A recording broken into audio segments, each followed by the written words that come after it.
He corrected every single thing I said, and our therapist told me it was my problem to fix. I told him any pod can be an iced coffee pod.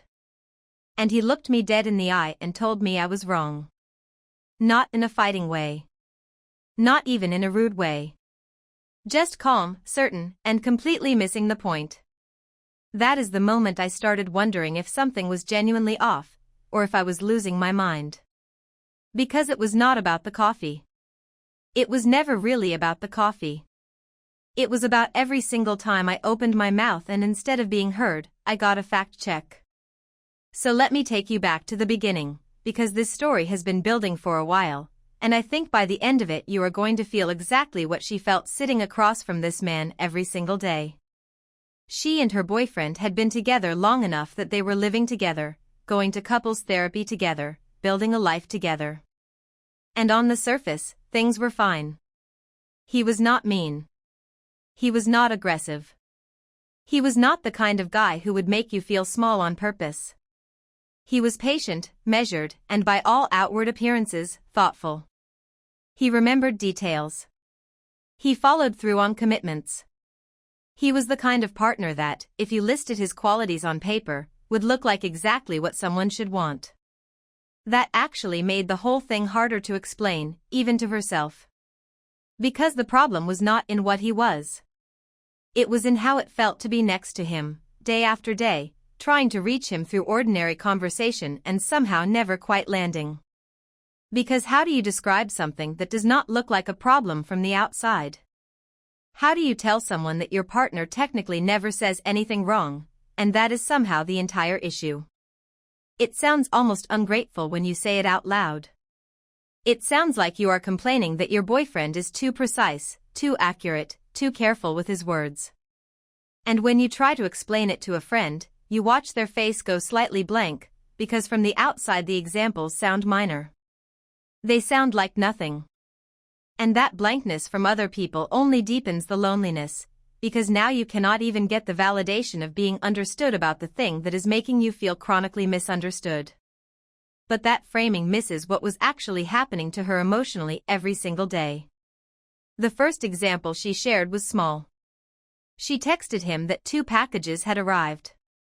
He replied, "Well, for me, for other people." Now on paper, sure, he was right. The packages were gifts he had ordered for other people, not for himself. Technically accurate. But she was not writing him a legal document. She was not filing a report. She was standing in the entryway of their shared home, looking at boxes on the floor, and doing what any normal person in a relationship does, which is sending a quick, warm, low-stakes message to let her partner know something arrived. The normal human response to that text is, "Oh nice, thanks for letting me know." Maybe even a little heart emoji if you are feeling it. Not a clarification of the ultimate intended recipient of the packages. She put her phone down after reading his reply and felt, not angry exactly, but deflated in that quiet way that is somehow worse than anger. Deflated and faintly ridiculous for having expected something different. And that right there is the pattern. Not one big dramatic moment. Just 1,000 small ones, each one redirecting the conversation away from connection and toward correctness. Each one leaving her feeling like she had said something wrong when she had not said anything wrong at all. Each one chipping away at her willingness to speak casually, to be playful, to reach for him in the small unguarded ways that intimacy is actually made of. The wildfire example is the one that really got me. There was a wildfire nearby and she asked him if he had seen it on the news. He said he did not watch the news. And here is the thing, they live together, they do not even have cable. Neither of them watches the news in any traditional sense.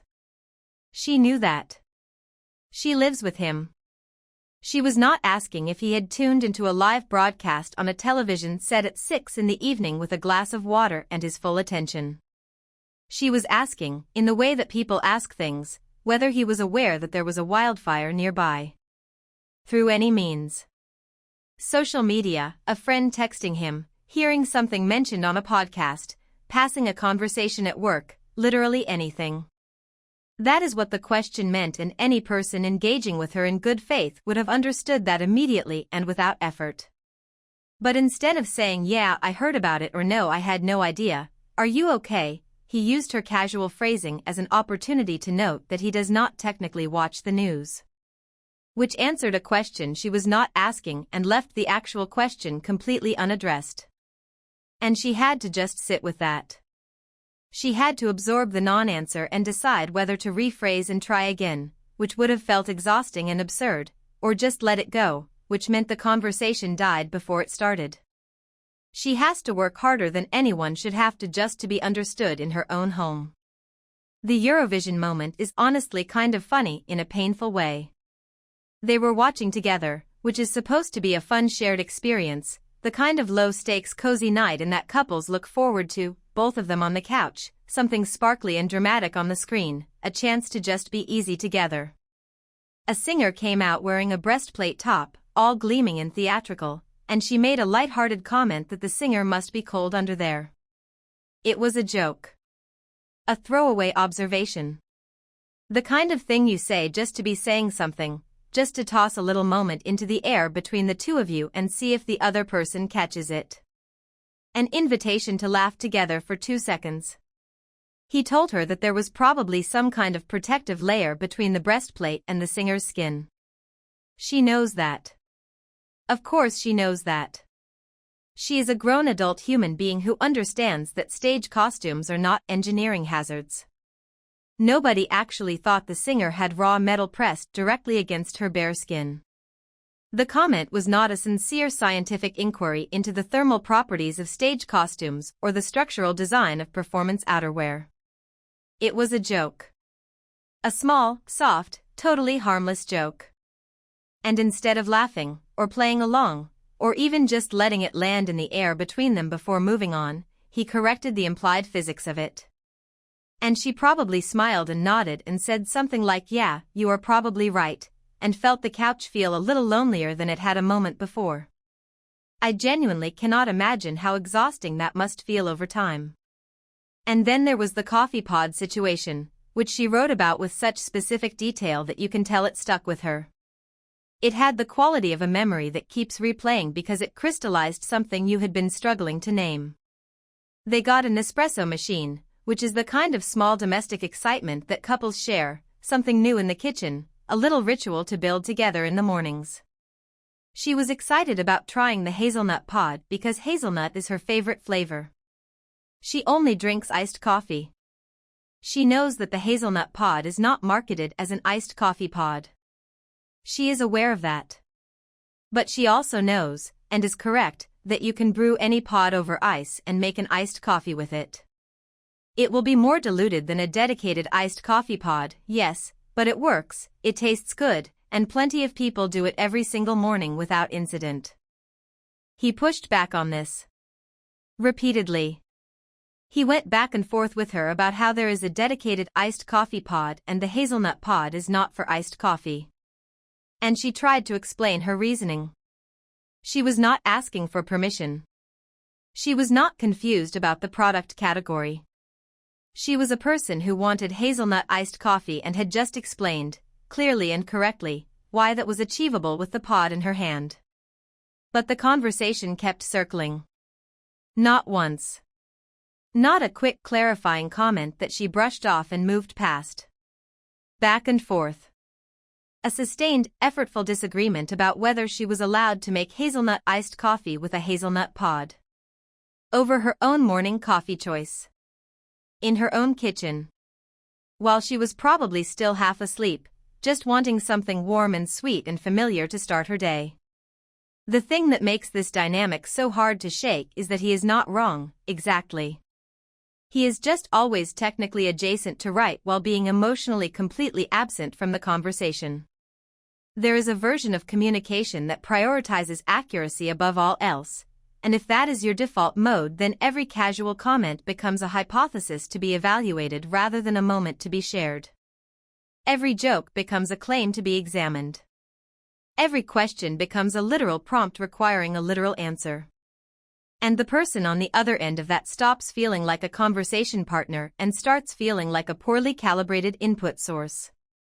She described the feeling as weird disconnection, maybe subtle rejection. And I think that is an incredibly precise way to put it. Because when someone consistently reframes your words instead of receiving them, what they are communicating at the subconscious level is that your way of speaking is not good enough to engage with directly. That your jokes, your shorthand, your casual observations need to be corrected before a real response can happen. And even if that is not the intent, that is the experience. Every single time. The intent is almost beside the point, because the effect accumulates regardless of what he meant.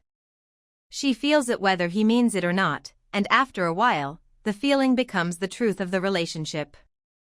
Now here is the part that made me genuinely frustrated on her behalf. She is already in couples therapy with this man. She is doing the work. She showed up, she named the pattern, she sat in that room and made herself vulnerable enough to say, "This thing you do is hurting me, and here is specifically how." That takes courage.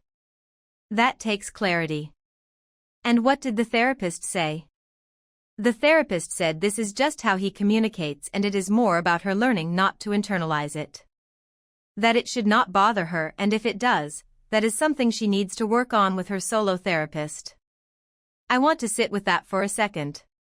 So her partner has a communication pattern that consistently makes her feel disconnected and subtly rejected. She brings it to couples therapy, which exists specifically to address communication patterns between partners, and the outcome is that she needs to go fix herself individually. Not that he might consider being more flexible in how he responds to her. Not that they might work together to find a middle ground where she feels received and he still gets to be precise when precision actually matters. Not even an acknowledgement that her experience of the pattern is valid and worth examining together. Just that she needs to stop being bothered by it. That is not couples therapy. That is just telling one person in the relationship to absorb the discomfort so the other one does not have to change. Here is my honest take, and I am not going to sugarcoat it. This is a real compatibility issue and it deserves to be treated like one. What she is describing is not a quirk she needs to learn to appreciate. It is a fundamental difference in how two people use language and connect through conversation. She is someone who communicates relationally. Her words are invitations. Her jokes are bridges. Her casual observations are little moments offered to be shared.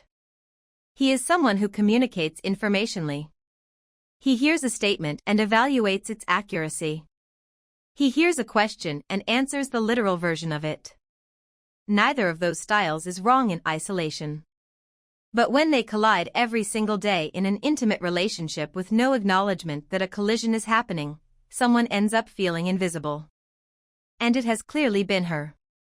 What bothers me most about the therapist's advice is that it places the entire emotional burden on the person who is already hurting. She is the one who brought it up. She is the one who can articulate exactly what is happening and why it stings. She is the one who said she does not think he is trying to be cruel, which shows a real generosity of interpretation that honestly he may not have earned at this point. And she is the one being told to work on herself. He does not even seem to know this is a problem worth examining. He is moving through this relationship apparently unbothered, while she is carrying the weight of trying to decode why ordinary conversation leaves her feeling so alone. A good couples therapist would at minimum invite him to explore whether he could engage more with the emotional register of a conversation rather than the technical register. To ask himself, before he responds, what this person actually needs from me right now. Is it accuracy, or is it contact? That is not asking him to become a different person. That is asking him to expand his range. And that is a completely reasonable thing to ask of someone who claims to love you. She asked whether this would wear other people down. The answer is yes. It would wear most people down.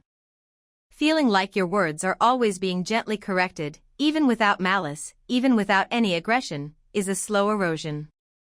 It does not announce itself with a single bad night. It does not show up in one terrible argument you can point to and recover from together. It shows up in the moment you stop making jokes because you already know what is coming. It shows up when you start choosing your words so carefully that the conversation stops being natural and starts feeling like a test you are perpetually failing. It shows up when you realize you are performing accuracy just to avoid being redirected, that you are pre-correcting yourself, that you are editing your own casual speech before it leaves your mouth because you have learned that unedited speech gets corrected. That is not intimacy. That is a presentation. She deserves a partner who meets her where she is. Who laughs at the joke about the breastplate even if the physics are loose. Who answers the spirit of the question, not just the letter of it. Whether this man can learn to do that is a question worth bringing back to therapy, and this time she should push for an answer that puts some responsibility in his corner too. I told my girlfriend's dad to grow a pair and it actually worked, so why am I the one apologizing? He refused to hand over something his girlfriend's dad came to collect. Just stood there and said, not until we actually talk. And somehow, against all odds, it worked. So now he is the one who owes an apology. Let that sink in for a second, because the more you think about it the more absurd it gets. So here is the setup. His girlfriend's dad is the kind of man who has turned passive aggression into an art form. He does not confront things directly.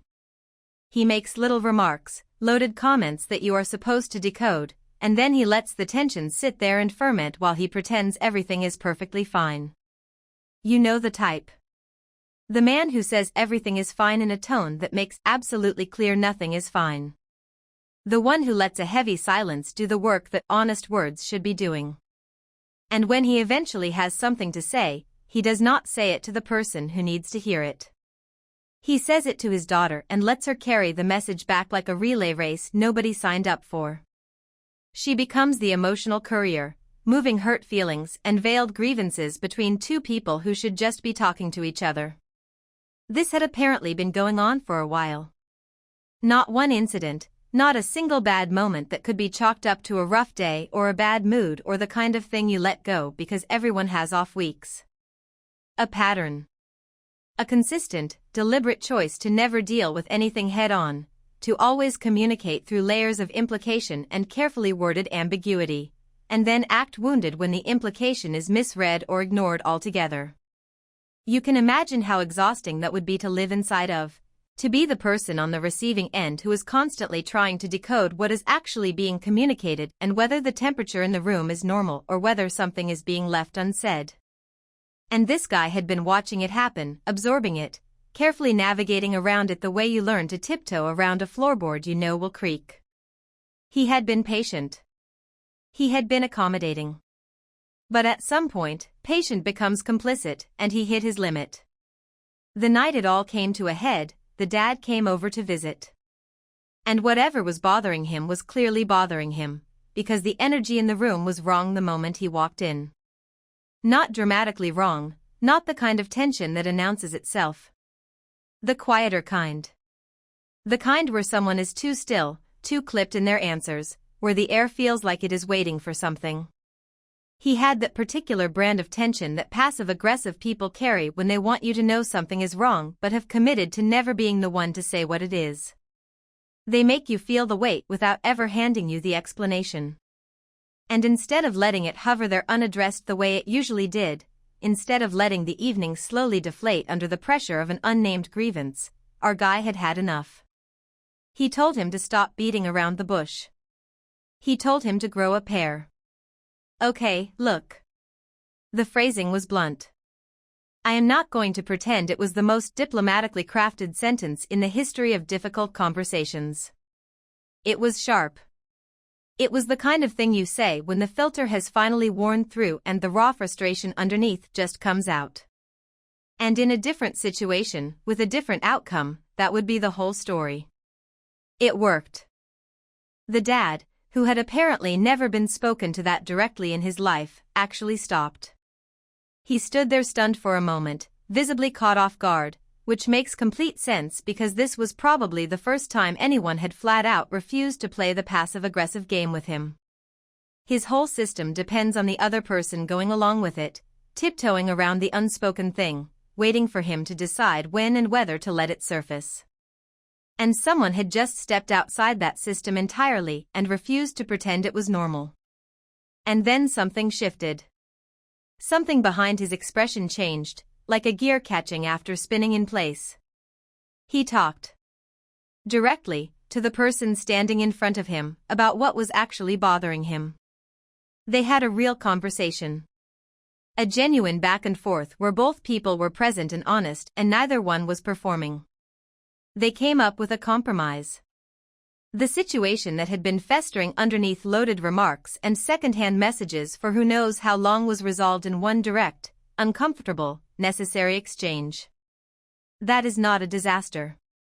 That is a breakthrough. Now fast forward just a short while later.